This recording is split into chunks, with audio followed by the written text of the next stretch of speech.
لیکن بہرحال اس ساری ڈسکشن سے ہم نے اخذ یہ کیا کہ دجالی سویلائزیشن جو ہوگی وہ کوئی نارمل سویلائزیشن نہیں ہے، اس میں بہت سے نیچرل لاز جو ہیں وہ بدل جائیں گے. مثال کے طور پہ مردے کو زندہ کرنا، آرٹیفیشل رین آ جانا، خزاں آ جانا، آرٹیفیشلی ہر چیز کو کنٹرول کرنا، منی کو کنٹرول کرنا، ریسورسز کو کنٹرول کرنا، اسی طرح غیب کا نالج جو ہے وہ ڈسٹریبیوٹ کرنا، اپنی اتھارٹی دکھانا.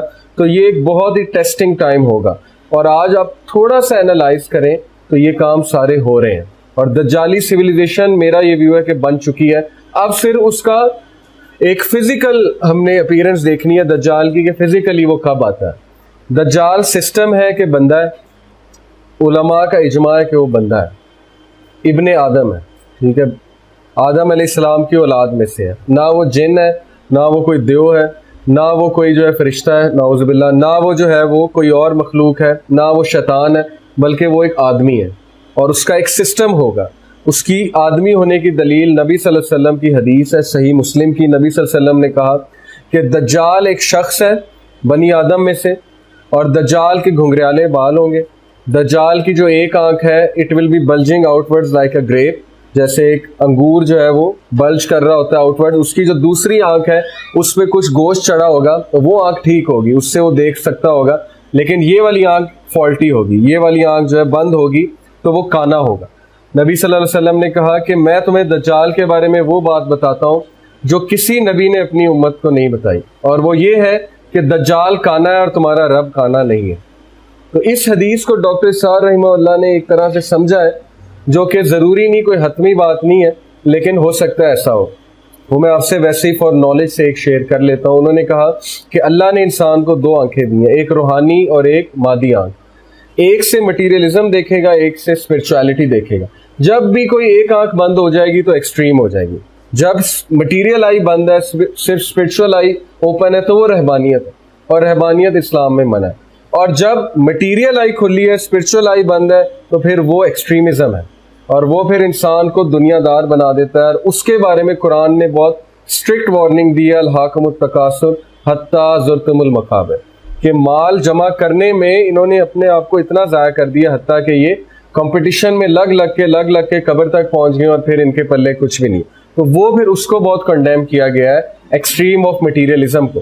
تو ویسٹرن سویلائزیشن جو ہے وہ قائم ہی مٹیریلزم پہ ہوئی. روحانیت ان کا پلر ہے ہی نہیں. کوئی بھی چیز روحانیت کے مطابق ڈیسائیڈ وہاں نہیں ہوتی. وہاں کبھی یہ اسپیکٹ نہیں ڈسکس ہوگا پارلیمنٹ میں کہ مثال کے طور پہ اس کنٹری پہ اٹیک کرنا ہے تو ہیومینٹی پہ کیا افیکٹ ہوگا، کیونکہ یہ روحانیت کی ڈسکشن ہے، یہ سوشل ایشوز ہیں، اس کا ان سے کوئی تعلق نہیں ہے. لیکن اسلامک سویلائزیشن میں توحید اور روحانیت سب سے پہلے آتی ہے. تو ثابت یہ ہوا کہ دجال کی جو سویلائزیشن ہوگی وہ ایکسٹریملی مٹیریلسٹک ہوگی، اور اس میں لوگ مٹیریلزم کو ورشپ کرنے لگیں گے. اور شاید یہی اس حدیث کا مطلب ہے کہ دجال کو لوگ ورشپ کریں گے لٹرلی بیکاز آف مٹیریلزم، کیونکہ وہ دینار کے بندے ہیں اور وہ مال کے بندے ہیں وہ لوگ. پھر یہ بھی ثابت ہوا کہ دجال کی جو ایج ہوگی اس میں لوگ ڈسٹریکٹڈ ہوں گے بہت زیادہ، اور ڈپینڈنٹ ہوں گے ان چیزوں پہ جو دجال کے ہاتھ میں ہوگی.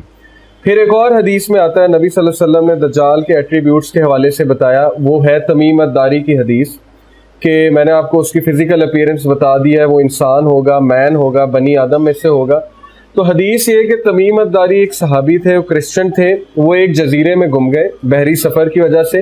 وہ جزیرہ کہاں ہے واللہ عالم، ہو سکتا ہے کہ وہ اسرائیل کے قریب کوئی جزیرہ ہو، اسرائیل کے قریب کوئی جزیرہ ہو. تو وہاں پہ وہ جب گمے تو ایک جانور تھا جو سارے کے سارا اوپر سے لے کے نیچے تک بالوں سے لدا ہوا تھا، دساسا. اور اس جانور نے اسے کہا کہ آپ کو میرے آقا بلا رہے ہیں فلانی جگہ. وہ جب وہاں پہ گئے تو وہاں پہ انہوں نے ایک دیو قامت شخص دیکھا جو زنجیروں میں جو ہے بندھا ہوا تھا. اور اس شخص نے ان سے 3 سوال پوچھے. Trees of basin, garden of basin کا پوچھا کہ وہ ابھی تک بیئر کر رہا ہے ٹریز کو، فروٹس کو، کہ نہیں. انہوں نے کہا کر رہا ہے. انہوں نے کہا جب وہ ڈرائی ہوگا تو پھر میرا انتظار کرنا. پھر پوچھا سی آف گیلیلی ڈرائی کر گیا؟ انہوں نے کہا نہیں. انہوں نے کہا جب وہ ڈرائی کرے گا تو میں ظاہر ہوں گا. تیسرا غالباً یہ تھا کہ کیا کوئی شخص آیا ہے جو کہتا ہے کہ میں نبی ہوں عربز میں سے؟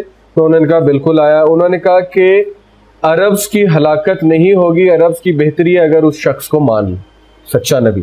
تو تمیم الداری نے یہ تینوں سوال آ کے رسول اللہ کو بتائے. تو رسول اللہ صلی اللہ علیہ وسلم نے کنفرمیشن کی کہ انہوں نے دجال سے ملاقات کی تھی، اور پھر انہوں نے کہا کہ ہے وہ جھوٹا لیکن ہی اسپوک دا ٹروتھ، ادھر کہ اگر تم لوگ میری فالوئنگ کرو گے تو بہتری ہوگی۔ تو یہ بھی حدیث سے واضح ہوتا ہے کہ وہ شخص ہے اور وہ ایک جگہ قید ہے، اور یہ اللہ کی حکمت ہے کہ اللہ نے اسے وہاں نظروں سے اوجھل رکھا ہوا ہے، اور وہ ایک دم ظاہر ہوگا، اور جب وہ ظاہر ہوگا تو پھر اس کا فتنہ برپا ہوگا دنیا پہ، اور میجورٹی لوگ 90% لوگ تقریباً اس کو فالو کریں گے۔